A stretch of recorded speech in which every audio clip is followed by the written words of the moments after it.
An excerpt from Tomorrow's Memories by Danielle Ackley-McPhail. Kara's heart thudded against her ribcage, and her blood crackled in her veins like an electric charge. She felt giddy from trying to take everything in. How could the she sit there so calmly? Even with the horror she had seen not 2 hours ago burned forever in her memory, Kara could not help but thrill in this experience. Experimentally, she minced her way across the cloud's surface, marveling at how much it felt like trying to walk on a trampoline or a bouncy house.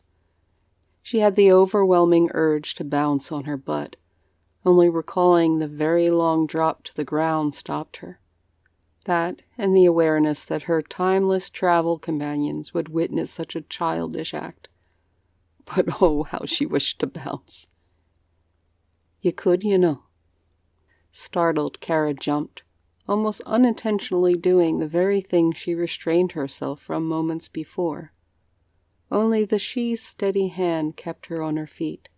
Cheeks burning, she could not respond. Mayek's smile was soft, gentle, as he continued.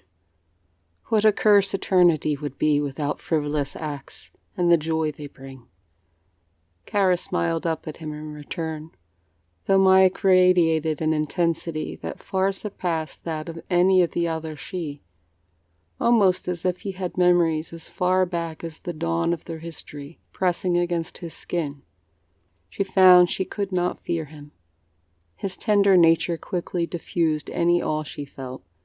It was almost as if Grandas stood beside her once more. Though he was long dead, she could still picture him in her mind. His passion for nature and others had glowed similarly, if not as bright. Come, child, let's see what there is to see, shall we? As if embarking on a stroll in the park, Kara took his offered arm and lost herself in the wonder of cloud riding, trusting he would carefully skirt them around those seated on the pillowy surface. Running her free hand through the misty curtains of vapor surrounding them, she giggled at the soft, tingly feeling as she drew her hand back, covered in minuscule points of dew that glittered like diamond dust in the brilliant sunlight. How can we breathe so easily? Isn't the air supposed to be thinner up here? Why aren't we cold? How? Kara trailed off, realizing she sounded like a curious 2-year-old. She glanced self-consciously at the others lounging nearby. Those not sleeping wore amused smiles and averted their eyes. Mayek did not bother masking his laughter, but as she searched his expression, she saw no mockery. Freed of her embarrassment, Kara chuckled. "'Tis good you show an interest in what surrounds you, child. But give me time to answer," Mayek smiled warmly, and Kara marveled at the beauty and serenity the she emanated. "Now, let's see." He paused, and she caught a mischievous glint in his eye. "Oh, yes, 'tis magic." Kara couldn't help groaning, even as she grinned at him. "Okay, close your eyes and picture a bag of goldfish." Suddenly, a water-filled plastic bag, tightly knotted, formed before her mind's eye. 12 tiny little fish darted within its confines. She would have giggled if not for those around them. She focused again on her bag of water, noting the tautness of the surface, how the water filled it only halfway, while the rest ballooned with air. An external sense of satisfaction and approval drifted across the surface of her thoughts, as comprehension blossomed within her. She barely had time to bask in Mayek's approval, when suddenly the water in her cerebral goldfish bag rippled. Bright colors played across its surface. Kara flinched as sudden caresses glanced across her mind, darting and alien, both hungry and awe-filled. For a moment, panic flooded her as she tried to pull back from her mental landscape and the unexpected assault she encountered there. But terror locked her down as memories of Lucian and his intent to possess her surged up, from where she'd submerged them.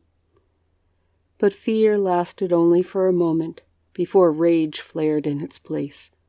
She had vanquished Lucian, and his kind would never threaten her again. She would not allow it. The mental intrusions abruptly pulled back, and she sensed terror not her own in the wake. The sensation left her dizzy and disoriented. "Easy, easy," Mayek murmured. "They'll not harm you." They? Who do you mean? Who was it? Kara allowed him to take her by the arm and draw her to the rear edge of the cloud. She looked out across the sky and could not fathom what he showed her. The view held nothing but wispy clouds such as she had previously trailed her hands through. "Look!" He gestured toward the tiny wafting puffs. Kara strained to see if they carried passengers of their own, but she saw nothing. "No, look!" And with a subtle telepathic touch, he guided her other sight, the one she still did not understand. And then she saw.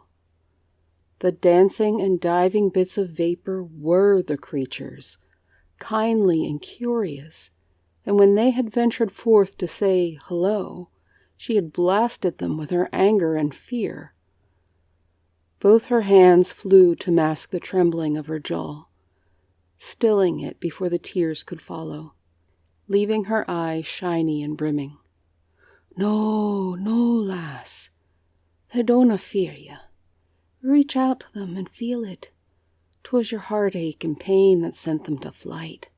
You didn't harm them. If you'll forgive me, I must check on your da. Will you be all right now?" Kara nodded as he moved off to give her some time to adjust to all that was new. As if that was likely to happen any time soon.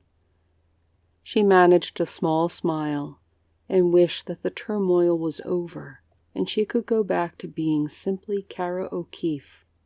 Only she had never actually been simple as she had thought. And, truthfully, neither had the world. Not when clouds could think and feel, and magic was no longer bound harmlessly in the pages of a fairy tale. Kara took a deep, settling breath and waved him on.